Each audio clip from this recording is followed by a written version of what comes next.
चरितांक भक्तिमती, गज देवी और हर देवी। हर देवी विशालापुरी के सेठ स्थानक देव की एकमात्र कन्या थी। माता का नाम गज देवी था। एकमात्र संतान होने से हर देवी माता पिता को बहुत ही प्यारी थी। घर में किसी चीज की कमी नहीं थी। हर देवी का पालन पोषण बड़े ही लाड़ चाव से हुआ था। हर देवी की माता बड़ी ही विदुषी थी और उसका हृदय भक्ति से भरा था। वह नित्य श्रद्धा पूर्वक भगवान श्री कृष्ण की पूजा करती। माता की पूजा के समय हर देवी पास बैठी रहती। वह भी माता की देखा देखी खेलने में भगवान की पूजा किया करती। माता ही संतान की प्रथम गुरु होती है। माता के स्वभाव, आचरण, चरित्र और व्यवहार का बालक के जीवन पर अमिट प्रभाव पड़ता है। हर देवी के हृदय में भी इसी के अनुसार भक्ति के अंकुर पैदा हो गए। उचित शिक्षा दीक्षा आदि के अनंतर हर देवी जब विवाह के योग्य हुई तब बड़ी धूमधाम से उसका विवाह चंपकपुरी के सेठ गुणदेव के पुत्र हर्षदेव के साथ कर दिया गया। विवाह बड़े आनंद से हो गया। विदाई का दिन था। अकस्मात हर देवी की माता गज देवी को बुखार चढ़ आया। घर में भीड़ बहुत थी। दवा की चेष्टा नहीं हो सकी। गज देवी का बुखार बहुत ही तेजी से बढ़ने लगा। वह अपने भगवान के पूजा भवन में जाकर उनके सामने पड़ गई। उसकी आंखों में आंसू थे और बड़ी ही गदगद वाणी से उसने कहना आरंभ किया, भगवान, मालूम होता है तुम अब मुझे अपने श्री चरणों में बुलाना चाहते हो। मुझे इस बात का स्मरण होते ही बड़ा हर्ष हो रहा है। उसी हर्ष के मारे नेत्रों से आंसुओं की धारा बह रही है। हे मेरे अनंत प्राण प्रियतम, तुम अंतर्यामी हो। जानते हो मेरे मन में बरसों से कभी कोई भी कामना नहीं उठी। मैं यही चाहती हूँ, कोई कामना मेरे मन में कभी उठे ही नहीं। मेरा मन सदा यही कहता है कि तुम्हारी इच्छा का अनुसरण करने में ही परम कल्याण है। इससे मैं सदा यही प्रयत्न करती हूँ कि मेरे मन में कोई इच्छा न रहे। सारी इच्छाएं तुम्हारी इच्छा में विलीन हो जाए। तुम्हारी इच्छा ही सफल हो और तुमने सदा मेरी इस भावना को बल दिया है तथा अपनी ओर खींचा है। आज तुम सदा के लिए अपनी सेवा में बुलाने की व्यवस्था कर रहे हो। इससे बढ़कर मेरे लिए प्रसन्नता की बात और क्या हो सकती है। परंतु मेरे स्वामिन, पता नहीं क्यों, शायद इसमें भी तुम्हारी ही प्रेरणा हो। मेरे मन में एक कामना जागृत हो रही है। वह यह कि इस बालिका हरदेवी की आत्मा को भी तुम अपने पावन चरणों में स्वीकार कर लो। यह तुम्हारी ही हो जाए। यद्यपि इसका विवाह हो गया है, आज यह अपने पति के घर जा रही है, तथापि इसके परम लक्ष्य तो तुम ही हो। बस मैं तुमसे केवल इतना ही वरदान चाहती हूँ कि इस पर तुम्हारी कृपा दृष्टि सदा बनी रहे और अंत में इसे भी सेवाधिकार प्राप्त हो। मेरे पति तथा और तो मेरे जीवन यात्रा के साथी ही रहे हैं, उनके लिए मैं क्या मांगूं। गज देवी की सच्ची और पवित्र प्रार्थना स्वीकृत हो गई। भगवान ने प्रकट होकर कहा, देवी तुम मेरी भक्ता हो, मेरे ही परम धाम में जा रही हो और सदा वहीं रहोगी। हर देवी तुम्हारी पुत्री है। इस संबंध से वह मेरी भक्ति को प्राप्त होती ही, परंतु परंतु अब तो तुमने उसके लिए वर मांग लिया है। तुम्हारी यह चाह बड़ी उत्तम है। तुम निश्चिंत हो जाओ। तुम्हारी चाह के अनुसार हर देवी मेरी परम भक्ता होगी तथा यथावसर मेरे परम धाम में आकर तुमसे मिलेगी। तुम्हारे संग के प्रभाव से तुम्हारे पति भी मेरे परम धाम में ही आएंगे। इस उनके लिए कुछ भी मांगने की आवश्यकता नहीं है। इसके बाद गज देवी ने देखा, ज्योतिर्मय प्रकाश के अंदर भगवान अंतर ध्यान हो गए। गज देवी को बड़े जोर का ज्वर था। वह विवाह के सब कार्यों से अलग होकर भगवान की पूजा मंदिर में पड़ी थी। सेठ को पता लगा तब वे वहां आए। गजदेवी की वहां गजदेवी ने कहा, स्वामिन, आज यह दासी आपसे अलग हो रही है, विदा दीजिए। मेरे अब तक के अपराधों को क्षमा कीजिए और आशीर्वाद दीजिए कि उसकी आत्मा भगवान श्री चरणों की चरण रज पाकर धन्य हो जाए। स्थानक देव पत्नी की ये बातें सुनकर स्तंभित रह गए। वे बोले, प्रिय, अशुभ क्यों बोल रही हो? ऐसा कौन सा रोग है? ज्वर है, उतर जाएगा। अभी वैदराज को बुलाता हूँ। गजदेवी ने हाथ जोड़कर प्रार्थना की, स्वामिन, अब वैदराज की इस शरीर को कोई उबार वेदराज को अब स्वामिन, अब वेदराज की इस शरीर को वेदराज जी इस शरीर को नहीं उबार सकेंगे। मुझे मेरे भगवान ने बुला लिया है। अब तो मैं आपकी चरण रज ही चाहती हूँ। मुझे आज्ञा दीजिए, इसमें अशुभ क्या है? जीवन और मरण दोनों ही भगवान के विधान है। जो जन्मा है उसे मरना ही पड़ेगा। यदि जन्म शुभ है तो मृत्यु अशुभ क्यों है? मृत्यु न हो तो नवीन सुंदर जन्म की प्राप्ति कैसे हो सकती है? पुरातन का संहार सुंदर नवीन की सृष्टि के लिए ही तो होता है। फिर मैं तो परम भगवती हूँ, जो आपकी चरण धूलि को सिर चढ़ाकर आपके सामने और जा रही हूँ। आपके अपने एवं अखिल ब्रह्मांड के परम पति भगवान श्री कृष्ण की बुलाहट से उनकी नित्य सेवाधिकारिणी बनकर मेरा जन्म जीवन आज सफल हो गया। आज इस जीव की अनादिकालीन साध पूरी हो रही है। मेरी यही प्रार्थना है कि आप भी अपना जीवन भगवान श्री कृष्ण के अनन्य भजन में लगा दीजिए। मुझे पता लग गया है कि आप पर भगवान श्री कृष्ण की बड़ी ही कृपा है। जिसको तुम सरीखी कृष्ण भक्ता पत्नी प्राप्त हो, उस पर श्री कृष्ण की कृपा क्यों न होगी? प्रिय, धन्य हो तुम, जो तुम्हारा जीवन भगवान श्री कृष्ण के चरणों में अर्पित हो गया। और मैं भी धन्य हूँ, जो तुम्हारे संग से मेरे हृदय में पवित्र भावों का प्रादुर्भाव हुआ और भगवान श्री कृष्ण की भक्ति मिली। स्थानक देव ने गदगद होकर कहा, अब आप पधारिए, हर देवी को विदा कीजिए। जाने के पहले एक बार वह मुझसे मिल ले। आप निश्चय रखिए, मैं उसके विदा होने के बाद ही शरीर त्याग करूंगी। आप निश्चिंत होकर विवाह का काम कीजिए। मैं अपने भगवान के श्री चरणों में सुख से पड़ी हूँ। स्थानक देव का हृदय बदल चुका था। अब उनके मन में शोक विषाद कुछ भी नहीं रहा। भक्ति के उच्छ्वास से उनका हृदय आनंद से भर रहा है। वे पत्नी की मृत्यु में भगवान का शुभ विधान देखकर प्रफुल्लित हो रहे हैं। उन्हें यह जानकर बड़ी प्रसन्नता है कि यह मरकर इससे कहीं अच्छी स्थिति को नहीं परम और अनंत महासुख की दुर्लभ स्थिति को प्राप्त करने जा रही है। इसका यह मरण इसके लिए बड़ा ही मंगलमय है। इस अवस्था में ऐसा कौन आत्मीय होगा जो अपने आत्मीय की ऐसी कल्याणकारिणी मृत्यु से प्रसन्न न हो? अतएव वे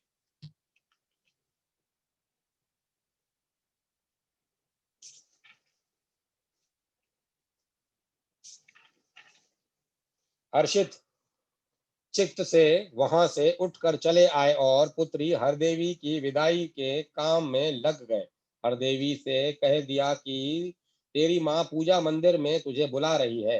पिता की बात सुनकर हरदेवी तुरंत माता के पास गई।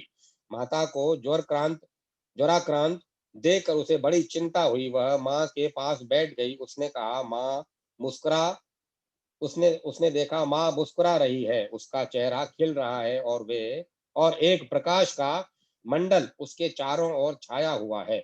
इतने में माता ने बड़े दुलार से हरदेवी का हाथ अपने हाथ में लेकर कहा, बेटी, तू जानती है यह संसार असार है।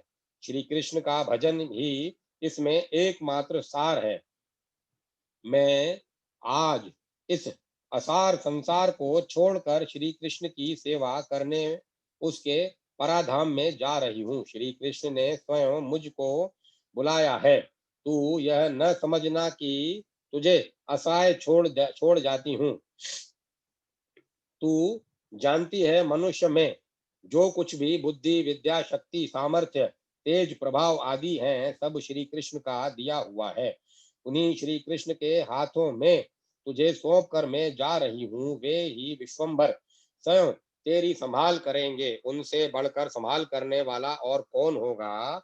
मुझे अनुमति दे, मैं जाऊं। बेटी, तुझे श्री कृष्ण की पूजा में बड़ा आनंद आता है। मुझे बुलाकर श्री कृष्ण ने तेरे लिए बड़ी सुविधा कर दी है। अब इन भगवान को तू ले जा। नियमित रूप से श्रद्धा भक्ति पूर्वक इनकी पूजा किया करना। कभी कुछ कहने सुनने की आवश्यकता हो तो निसंकोच इन्हीं से कहा करना। वे अवश्य तेरी बातें सुनेंगे और उसी समय उचित व्यवस्था भी कर देंगे। देख, तो तेरे विश्वास के लिए ये अभी तेरे गोद में चले आते हैं। इतना कहना था कि भगवान की मूर्ति सिंहासन सहित आकाश में चलकर हर देवी की गोद में आ गई। फिर क्या था? हर देवी को दृढ़ विश्वास हो गया कि भगवत प्रेरणा से माता के भावी वियोग का सारा शोक पल भर में नष्ट हो गया।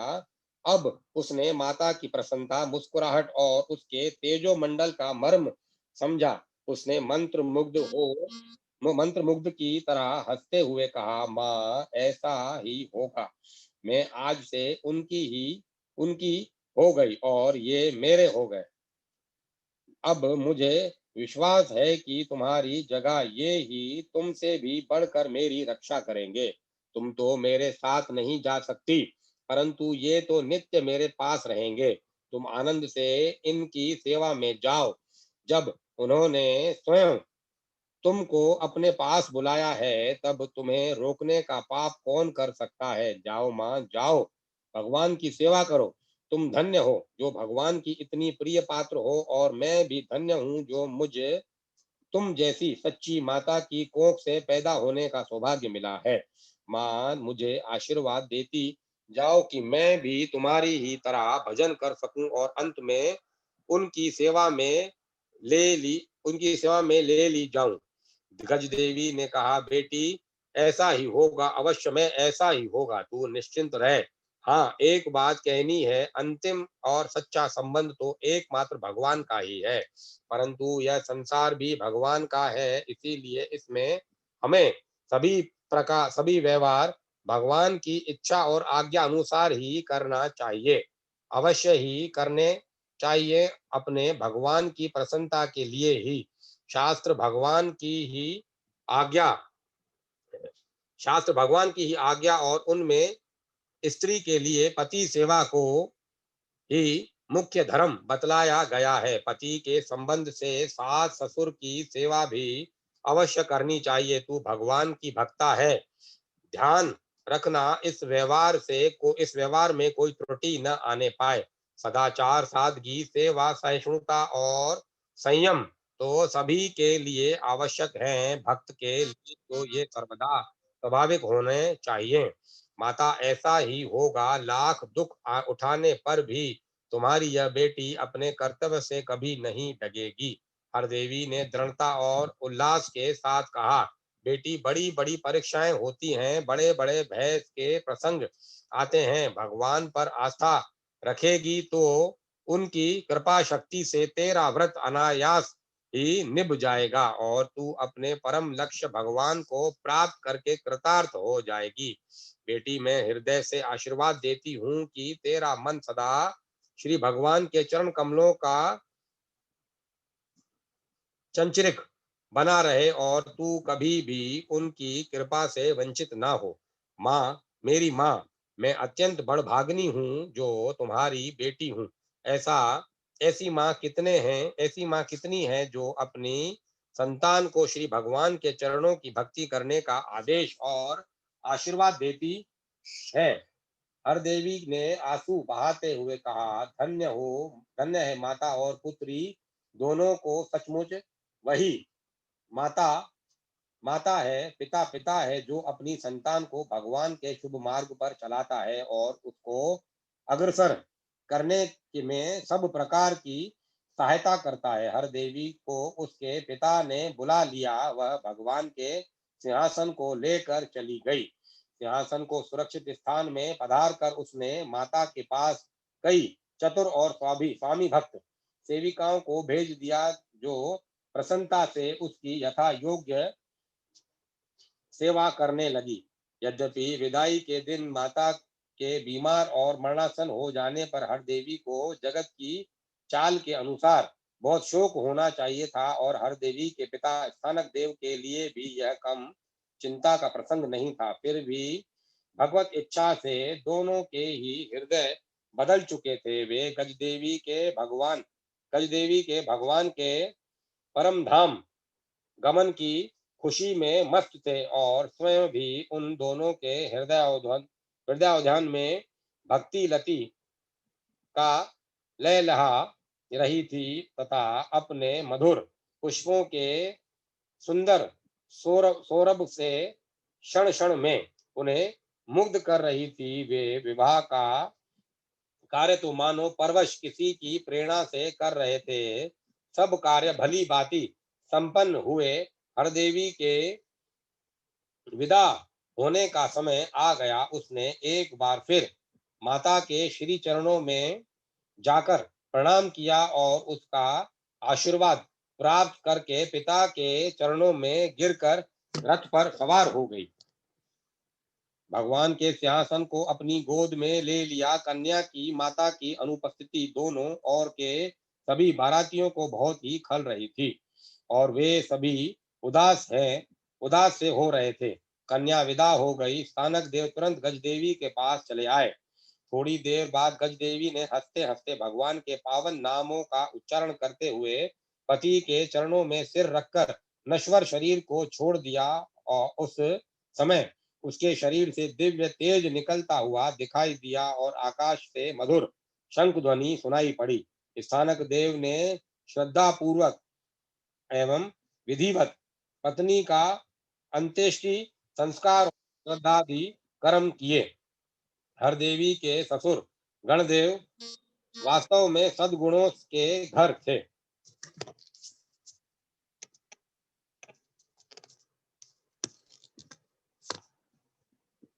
पिता की भांति पुत्र हर्षदेव भी बहुत अच्छे स्वभाव का था, परंतु हर्षदेव की माता समला का स्वभाव बड़ा ही क्रूर था। वह मौका पाते ही हरदेवी के साथ निर्दय व्यवहार करती थी, परंतु ससुर के अच्छे स्वभाव के कारण हरदेवी को कोई खास कष्ट नहीं था। देव की गति विचित्र है। 1.5 साल के बाद सेठ गुणदेव का देहांत हो गया। अब तो समला सर्वतंत्र स्वतंत्र हो गई।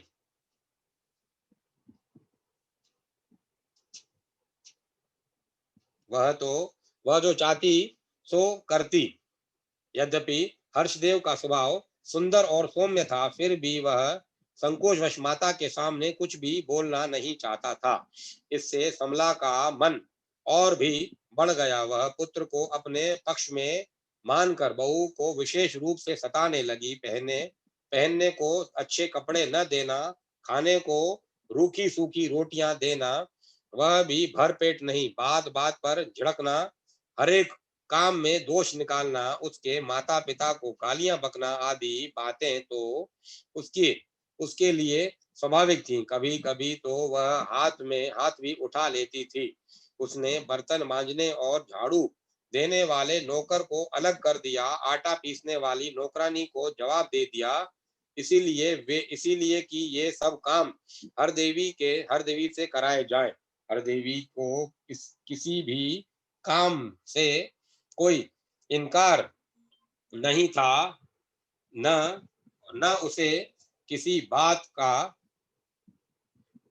किसी बात का मन में दुख ही था। वह माता की बात याद करके चुपचाप हर्षित मन से सब कुछ सहन करती। अत्यंत सुख में पली होने और बर्तन मांजने और आटा पीसने आदि का अभ्यास न होने के कारण उसे स्वाभाविक ही शारीरिक थकावट का अनुभव तो होता ही था, पर वह उससे नहीं होती थी। मन में सोचती थी भगवान मेरी परीक्षा लेते हैं। फिर यह दृढ़ निश्चय करती थी कि मैं इस परीक्षा में भगवान की कृपा से कभी भी अनुत्तीर्ण नहीं होंगी। कितना भी दुख आए भगवान का आशीर्वाद समझकर उसे सिर चढ़ाऊंगी और कभी मन मेला न होने दूंगी। वह ऐसा ही करती। सास की झिड़कन और गालियां उसे दुलार और आशीर्वाद सी जान पड़ती। वह अम्लान मन से सब काम किया करती थी। तन मन से पति की सेवा करती और नित्य नियम से श्री भगवान की पूजा करती। पूजा के बाद यही प्रार्थना करती कि भगवान मैं तुम्हारी हूँ, मुझे कभी विसारना नहीं। जो तुम्हारी मंगलमयी इच्छा पूर्ण हो गई उस इसी में मेरा मंगल है। तुम्हारी मंगल में इच्छा पूर्ण हो इसी में मेरा मंगल है। यह वह कभी भगवान के सामने सास के अत्याचारों के लिए रोती नहीं, न कभी पति से भी सास की शिकायत करती। हर्षदेव को निर्दोष और परम शीलवती पत्नी के प्रति अपनी माता का इस प्रकार का क्रूर बर्ताव देखकर बड़ा दुख होता था। उसने एक दिन एकांत में हरदेवी से कहा, प्रिय तुम मानवी नहीं हो, तुम तो स्वर्ग की देवी हो। तुम पर जानबूझकर इतना अत्याचार होता है, परंतु तुम कभी चूं तक नहीं करती। मैंने तुम्हारे चचेरे चेहरे पर भी कभी उदासी नहीं देखी, मानो कुछ होता ही नहीं। तुमने कभी आज तक मुझसे इस संबंध में एक शब्द भी नहीं कहा। परंतु प्रिय मेरा हृदय जला जा रहा है। अब यह जुल्म मुझसे देखा नहीं जाता। मैं आज तक कुछ नहीं बोला, परंतु अब तो हद हो गई है। तुम्हारी राय हो तो हम लोग यहाँ से और कहीं चले जाएं, यहाँ माता को ही अलग कर दें। मेरे हृदयेश्वर आप जरा भी दुख न करें। मैं सच कहती हूँ, मुझे तनिक भी कष्ट नहीं है। मैं प्रतिदिन दोनों समय जब अपने भगवान की पूजा करती हूँ तब मुझे इतना आनंद मिलता है कि उसमें जीवन भर के बड़े से बड़े संताप अनायास ही अपनी सत्ता खो देते हैं।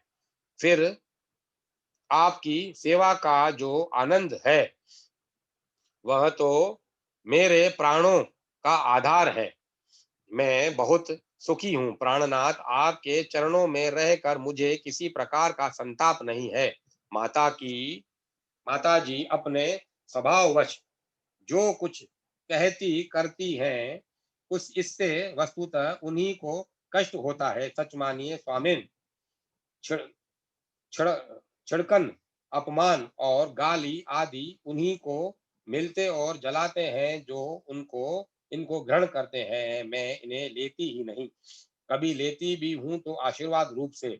फिर मेरे लिए ये दुखदाई क्यों होने लगे। हाँ, कभी कभी इस बात का तो मुझे दुख अवश्य होता है कि मैं माता जी के दुख में निमित्त बनती हूँ। आप कोई चिंता न करें, संसार में सब कुछ हमारे भगवान के विधान से हमारे मंगल के लिए ही होता है। मुझे इस बात का विश्वास है, इसी से मैं सदा प्रसन्न रहती हूँ। नाथ, न तो माता जी को छोड़कर अलग जाने की आवश्यकता है, न उन्हें अलग करने की। हम लोग यदि उनकी बातें न सहकर इस बुढ़ापे में उन्हें अकेली छोड़ देंगे तो उनकी सेवा कौन करेगा। सबसे अधिक दुख की बात तो यह होगी कि हम माता जी की सेवा के सौभाग्य से वंचित हो जाएंगे। वह संतान बड़ी ही अभागिनी है जिसको अपने बूढ़े माता पिता की सेवा करने का सुअवसर नहीं मिलता। और उसके दुर्भाग्य तथा दुष्कर्म का तो कहना ही क्या है कि जो किसी भी प्रतिकूलता के कारण माता पिता की प्राप्त हुई सेवा को छोड़ बैठता है। फिर वे बेचारी कहती हैं कि क्या है, मुझे तो आज तक कभी उनकी कोई भी बात बुरी नहीं लगी। सास की सीख भरी झिड़कन सहना तो बहू का सौभाग्य है। हरदेवी की बात सुनकर हर्षदेव का हृदय गदगद हो गया। उसके चित्त में हरदेवी के प्रति बड़ी भक्ति उत्पन्न हो गई और वह अपने को धन्य मानने लगा। ऐसी धर्मशिला पत्नी पाकर उसने कहा, देवी इसी से तो मैं कहता हूँ तुम मानवी नहीं हो। तुम्हारे इन ऊंचे भावों के सामने किसका मस्तक नहीं झुक जाएगा। तुम धन्य हो, तुम्हारे माता पिता धन्य हैं, जिनके घर तुम सरी की देवी ने अवतार लिया। तुम्हारी एक एक बात अनमोल है, परंतु क्या करूं जब माता जी बिना किसी कसूर के जानबूझकर तुम्हें गालियां बकती हैं और बाघिनी की तरह मारने काटने दौड़ती हैं। तब यद्यपि मैं आज तक कुछ बोला नहीं, फिर भी मुझे बड़ा दुख होता है। मन होता है कि इस अन्याय का खुलकर विरोध करूं, परंतु कुछ तो माताजी के संकोच से रुक जाता हूं और कुछ तुम्हारा यह देवी स्वभाव मुझे रोक देता है। जो कुछ भी हो, कल मैं उनसे प्रार्थना अवश्य करूंगा। इतना कहकर हरदेव चला गया। हरदेवी कुछ कहना चाहती थी, परंतु उसे अवसर ही नहीं मिला। दूसरे दिन हरदेवी बर्तन मांज रही थी। कुछ पुराने जंग लगे हुए बर्तन उसे मांजने को सास ने दिए थे। जंग रगड़ रगड़ कर उतारने में देर लगी। इतने में सास समला लाल पीली हो गई और अनाप शनाप गालियां बकने लगी। इसी बीच में हर्षदेव वहां आ गए। उसको माता का यह बर्ताव बुरा मालूम हुआ। उसने नम्रता से माता को समझाने की चेष्टा की तो उसका गुस्सा और भी बढ़ गया। अब वह हर्षदेव को भी बुरा भला कहने लगी।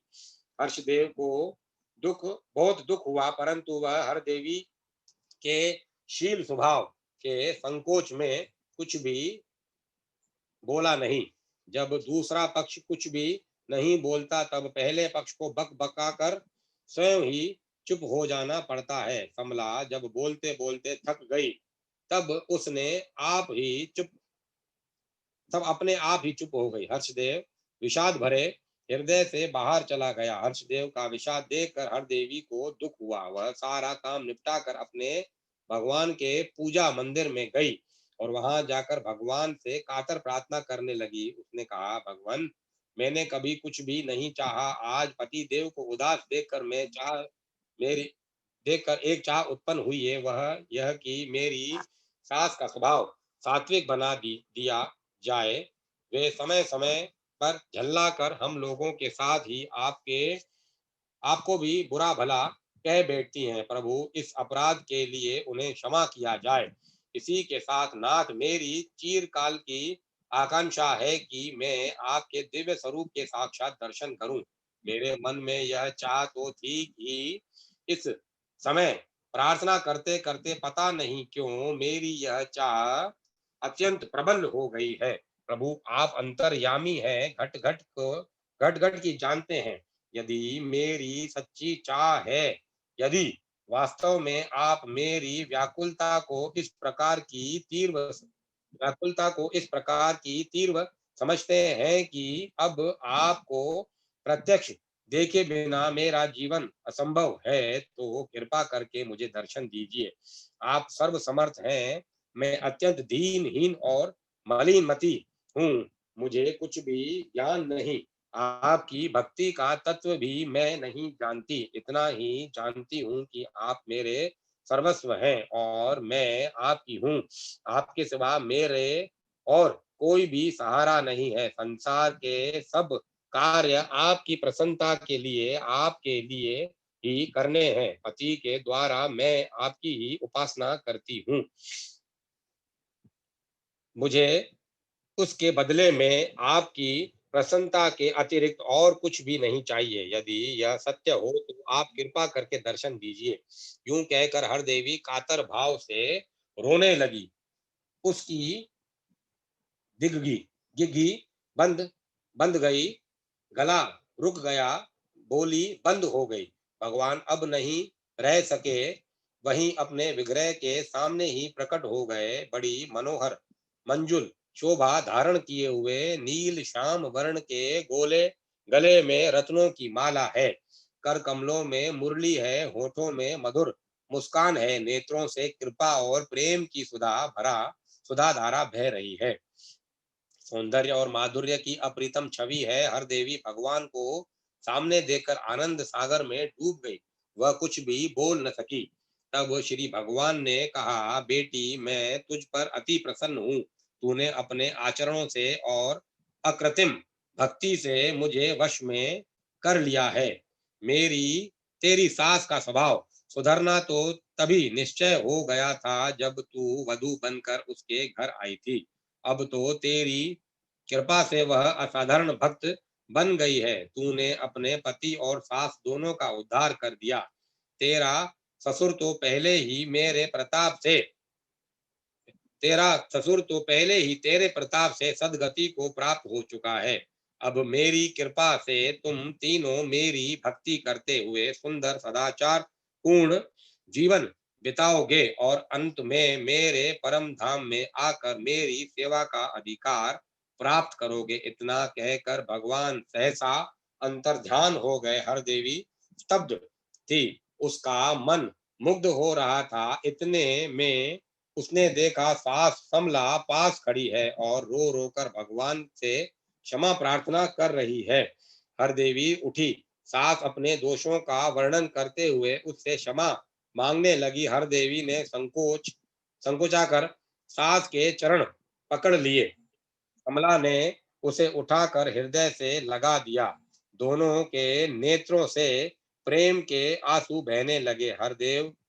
हर्षदेव घर लौटा तो माता की ऐसी बदली हुई हालत देखकर आनंद मग्न हो गया। तीनों की जीवन धारा एक ही परम लक्ष्य की ओर जोर से बहने लगी। एक लक्ष्य, एक साधन, एक मार्ग, मानो एक ही जगह जाने वाले तीन सहयोगी यात्री बड़े प्रेम से एक दूसरे की सहायता करते हुए आगे बढ़ रहे हों। अड़ोस पड़ोस पर भी तीनों के प्रेम का बड़ा प्रभाव पड़ा। इतना ही नहीं, उनके आचरणों से सारे नगर के नर नारी सदाचारी और भगवत भक्त बनने लगे। भक्तिमती निर्मला। अब मैं कथा को यही विराम देता हूँ, कल आगे बढ़ेंगे भक्तिमती निर्मला से। ओम नमः शिवाय, ओम नमः शिवाय, हर हर भोले नमः शिवाय। ओम नमः शिवाय, ओम नमः शिवाय, हर हर भोले नमः शिवाय। ओम नमः शिवाय, ओम नमः शिवाय, हर हर भोले नमः शिवाय। ओम नमः शिवाय, ओम नमः शिवाय, हर हर भोले नमः शिवाय। ओम नमः शिवाय, ओम नमः शिवाय, हर हर भोले नमः शिवाय। ओम नमः शिवाय, ओम नमः शिवाय, हर हर भोले नमः शिवाय। ओम नमः शिवाय, ओम नमः शिवाय, हर हर भोले नमः शिवाय, हर हर भोले नमः शिवाय, हर हर भोले नमः शिवाय। जय शिव शक्ति, जय माँ शिवा, जय।